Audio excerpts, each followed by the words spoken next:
Pakmoto.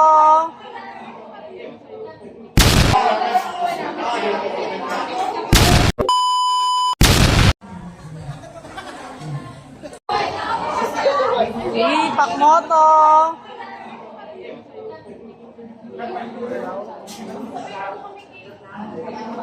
Ganito pala nakakakilig pag personal. Idol ako din. Meron pa. Kay Kuya Pakboy.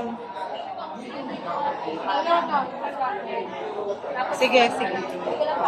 At ito na nga ang pangyayari habang nasa loob ako. Kasama ang mga Evo All-Star. Habang nag-aantay sila ng take-off nila.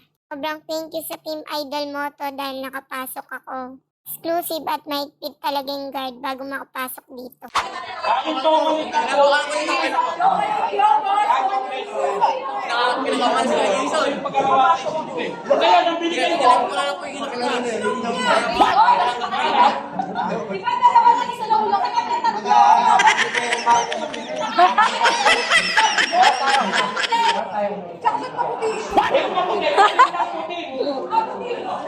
Parang tayo sa mukha mo dito. Sabi nito yan, kumagamit mo yan sa ano, sa nakakit lang.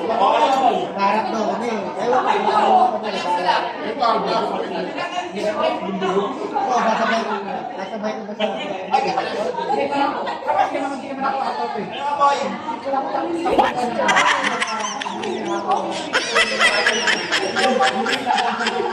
Gumagamit ka yan sa mga bulan.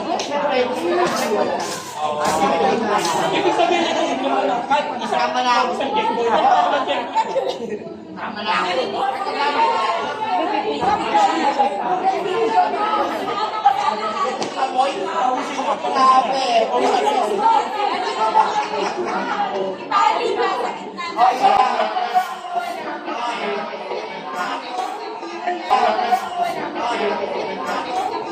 At ayun na nga, grabe, kilig ko sa Pakmoto. Ganyan talaga sila on and off cam. At ayan, ang Evo All-Star bago sila mag-take off. Tapos bigla kami may napansin ni Idol. Habang busy ang lahat, Kuya Pakboy naman biglang timing at hindi gumagalaw. Si Pakboy tulala. Lagi naman tulala yan eh. Kanina nga nakatingin siya dun sa mga sumasayaw. Kanina nakatingin siya dun sa sumasayaw. Mga babae mo din. Baka nagdadasal. Baka nagdadasal. Baka nagdadasal. Pa ganon? Pwede na. Parang napagod na sila, siya, pwede na magpaganyan. Let's go! Wala eh.